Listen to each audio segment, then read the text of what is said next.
In today's video, we're going to be diving into the upcoming pattern. There is still plenty of severe weather on the way, although I will say things have kind of taken a step back a little bit, so a little bit quieter here over the next few days at least.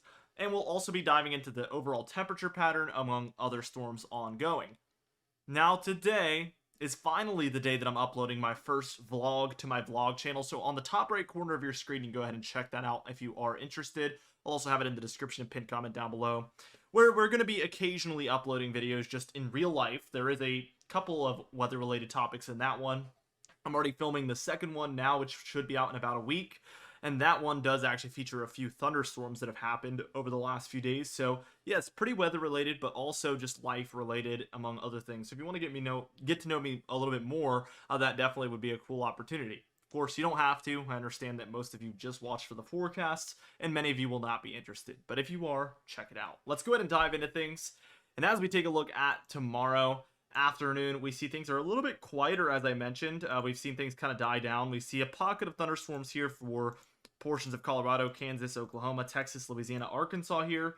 And then also there is a few showers and thunderstorms around, specifically for areas around the upper Midwest, Great Lakes, Ohio Valley, into the Northeast, and along the Southeast coast there is the chance for a few. But all of these areas are pretty much isolated to scattered. We don't have any real organized lows to speak of here in the United States. And overall, these are just going to be chances of thunderstorms more than just persistent overall large-scale thunderstorms, if that makes sense. So let's go ahead and dive towards Wednesday on the 29th. Can't believe we're already ending May, but here we are. We do see that there is thunderstorms around for the Ohio Valley, the Northeast, into the Great Lakes here. And we can see especially Ohio, Michigan, Pennsylvania, West Virginia featuring some. So could see some thunderstorms on Wednesday as well later on this week.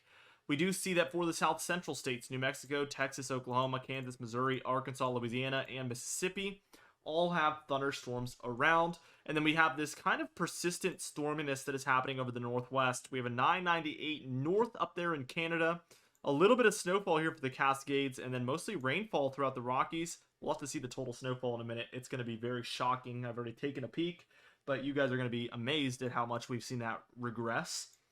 Thursday on the 30th, we do finally see a column of what looks to be potential thunderstorms and severe weather here across the plains. So that's starting out later on this week on Thursday, May 30th. Here's Friday, May 31st, and we see more of this activity again starting in the South Central states, expanding all the way up there to the upper Midwest. But really, the West is quiet, the East is quiet, and we're looking at the Central states there for a majority of that activity.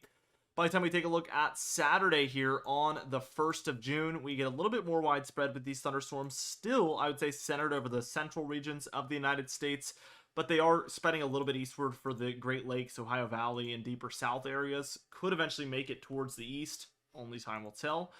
Let's see for Sunday the 2nd, and it does appear like that is going to happen. We have thunderstorms throughout a lot of these areas here, so it kind of hooks around the four corner states, but we see for the northern Rockies, through the northern plains, upper Midwest, Great Lakes, Ohio Valley, Northeast, deeper south, South Central, and even some of the Southeast and Mid-Atlantic are seeing thunderstorms. I know that was a mouthful, but there's a lot of those around. Again, mostly just chances here. That's for Sunday on the 2nd. We have a little bit more persistent activity, it appears, for the deeper south and then some of the upper Midwest here, but a lot of chances in between there. Probably isolated to scattered events, though. By Monday here on the 3rd, we see that the Southeast really takes center hold of, I would say, a lot of the activity here. From Alabama up through Georgia, South Carolina, North Carolina, and even extending into Southern Virginia, we do see thunderstorms prevalent. A low nearby the upper Midwest and Great Lakes is causing some thunderstorms underneath here for the Midwest and Great Lakes. And then for the Northwest, we do see showers and perhaps thunderstorms ongoing for that pocket of the nation also. For Tuesday on the 4th of June here, what we see is that a lot of the eastern half of the nation, again, is left with a chance of thunderstorms as we have multiple weaker lows around. This is going to cause enough instability for storms to fire up perhaps early next week. Wednesday the 5th is same thing. And then Thursday the 6th looks like it's going to be much of the same. So we're starting to see a drier patch here upcoming. But after that patch is done, we kind of return right back into the activity, which obviously this time of year is to be expected. You don't see a lack of activity for very long here in the early summer time frame. So And by June 1st, we will be in meteorological summer, so that's certainly going to be a factor moving forward. Let's take a look at the total, or better yet, the European AI model. How could I forget? So let's get to hours 240 and move beyond it. We do again see that this model around the 5th, 6th time frame also has activity returning to these eastern areas. Let's see what happens after this point. Here's Thursday on the 7th. Kind of dies down a little bit. 8th, 9th, 10th. So maybe we see that activity die back down again after this little surge we see for the 4th, 5th, and 6th of June. Obviously, this is very far out, so we will take it with a grain of salt. But so far, this AI model has worked really, really well. No surprise there. We do see activity kind of returning to the west, though, with some thunderstorms and showers very prevalent as we approach the 10th of June. 360 hours out, we're definitely going to want to take that with a grain of salt. But, of course, anything's possible. We will definitely track it moving forward. Total precipitation, we see things dying down even more out west, unless you're in coastal Washington or Oregon, where we actually do remain seeing quite a bit of activity there. And then from the plains eastward, we're really seeing a whole lot of activity as well for these areas, which is very common this time of year.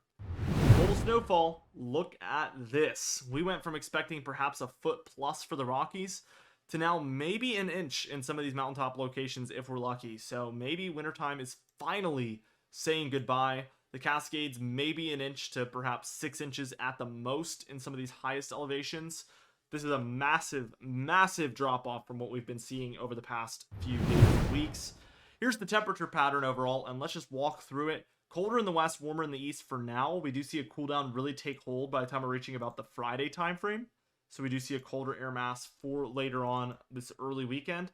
Saturday, kind of a mixed bag. Sunday, same story. And then we warm back up for next week. So this is going to be Tuesday, Wednesday the 5th, Thursday the 6th here. And then by Saturday the 8th, we finally see cold air returning to the east. Cooler air, I should say, because it's not necessarily going to be cold. But we do see colder air moving in, and it's due in part really to this positive PNA out west. So this warm air mass really causes the cold to trickle over and move eastward here. And that is what we're seeing for Saturday the 8th. And look at this. It sticks around all the way till Tuesday the 11th here, where we have this really, really strong warm column over the west. And all this Canadian cold air is forced into the eastern states. So expect a little bit of a more spring-like start to June. Unfortunately, is kind of the only early indications that we have as of now. Again, this is quite far out beyond 240 hours, so definitely take it with a grain of salt. We'll track it moving forward. Day one, which is for today on Monday, May 27th, we have a handful of general thunderstorm risk areas in lighter greens, and that is where we expect, you guessed it, general thunderstorms. Anything is possible, though, and I always say that, so heed every watch, warning, and advisory still. We do have 2 marginal risk areas, level 1, that's going to be in the darker greens, where we expect isolated severe weather to occur, and then 2 slight risks in the level 2. We do have one where I'm at in southeastern Virginia, so we are filming for that second vlog today. We've had 2 thunderstorms so far hit, and we expect another round this evening, a 3rd round, so very, very active thunderstorm day here in southeastern Virginia. Again, filming all of that. We've gotten some really, really cool thunderstorm footage, so be sure to check that out once that second vlog is out. I'm expecting to upload that next Sunday, so you have to wait a little bit for that one.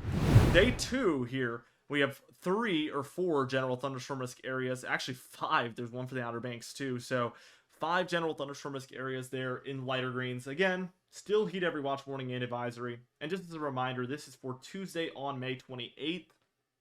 Now, in the darker green areas, we have a level 1 marginal risk area for Idaho, Montana, and then down through New Mexico, Texas, and Louisiana. These are the areas where we expect isolated severe weather to occur. And then in the yellow area there for New Mexico and Texas, that is our level 2 slight risk area. And that is where we expect more scattered about severe weather reports. And then for day 3, we have 2 general thunderstorm risk areas again, and 2 marginal risk areas again, and no extended day outlook. So that is it for this video, guys. Again, check out the vlog channel in the description, pinned comment down below. Be sure to subscribe over here for more weather-related content every single day. That's not going anywhere. You can even hit the bell icon for daily notifications when we upload so you never miss one. Be sure to like the video if you did enjoy it, leave a comment down below, and I'll see you guys in the next video.